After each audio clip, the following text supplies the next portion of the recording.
Cześć, witajcie. W dzisiejszym odcinku będzie o batalii ze ślimakami ciąg dalszy i nowe rozwiązania, które tutaj wprowadzam. Także zapraszam do oglądania odcinka. W dniu przedwczorajszym, jak przyszedłem do szklarni, okazało się, że jakaś łachudra pogryzła moją ulubioną kanę. Także w związku z tym wczoraj byłem w sklepie i zakupiłem środki chemiczne. A jakie to środki chemiczne, to się dowiecie za chwilę. Że tak powiem, wojna ze ślimakami przechodzi na wyższy poziom. I oczywiście tutaj szukałem w pobliżu, ale tym razem nie znalazłem. Nie? To też poszukiwanie w pobliżu nie zawsze jest skuteczne, nie? Że czasami trzeba poświęcić jakiejś części roślin. Ja zdaję sobie sprawę, że tą metodę, którą zastosuję, to niektórzy ludzie stosowali w ogrodzie i takie filmy można znaleźć. Ja nawet na końcu... O, tu zobaczcie.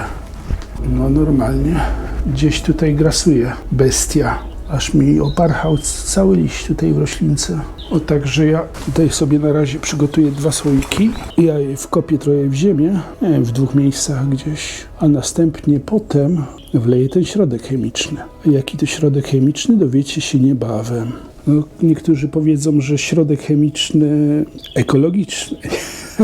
Niektórzy pewnie by trochę pożałowali, ale zobaczcie tutaj, jak przyśrutował stożek. No, tym bardziej dziwne, że tak powiem, jest fosa, czyli tutaj trochę w wodzie jest, jak on tutaj wlazł, kurczę. Jeszcze spróbuję poszukać tu w pobliżu, może się znajdzie, a jak nie, to ciężka artyleria. A tu moje tajne chemikalia na walkę ze ślimakami. Zobaczymy, czy podziała.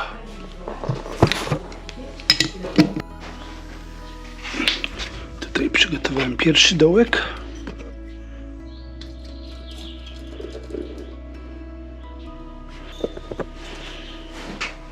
Tu natomiast przygotowałem drugi dołek.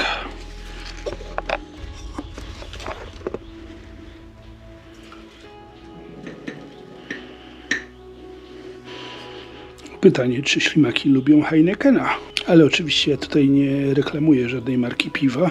Tu sobie zrobiłem taką fosę na ślimaki, żeby mi nie pożarły przypadkiem tych tamarillo, które mi już wyrosły, nie? Bo tam w pobliżu widziałem ślad, także wolałem się zabezpieczyć, chociaż widzę, że te pożarte tutaj końcówki, że jeszcze jest nadzieja, że jeszcze tutaj coś wyrasta. Taki mini listek. W każdym bądź razie bardzo mnie cieszy, że te tamarillo rosną, z tego względu, że one były na macie w domu i nie ruszyły ani troszeczkę. Natomiast jak się zrobiło ciepło, 30 plus temperatury, to one sobie ładnie ruszyły. Także temperatura 20 stopni, 20 kilka stopni to za malutko dla takich drzewiastych pomidorów. A wracając tutaj do drugiej metody, to minęły 3 dni i my sobie sprawdzimy, czy tu się coś złapało.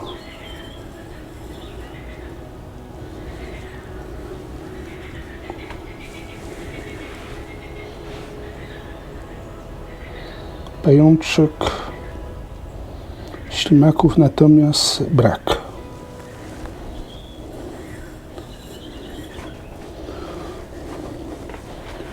Sprawdzimy drugą połówkę.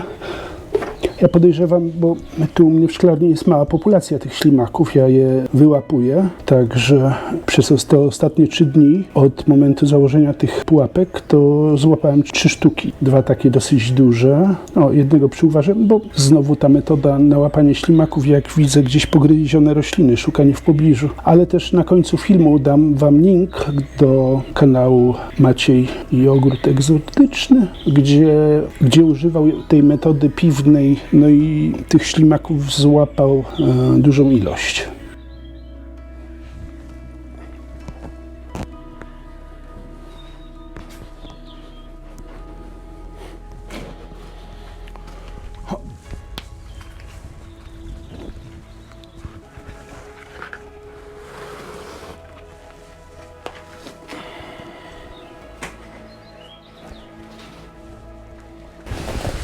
Druga z pułapeczek. Jest! 2 sztuki.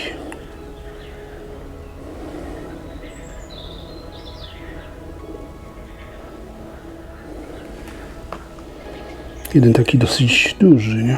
Także też metoda. Mała populacja ślimaków, ale się sprawdza. Także metoda warta polecenia, nawet na małe przestrzenie.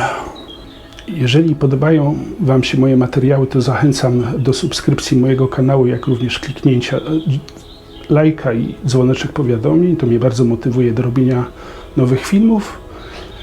Ja Wam życzę miłego weekendu i do zobaczenia w następnym filmie.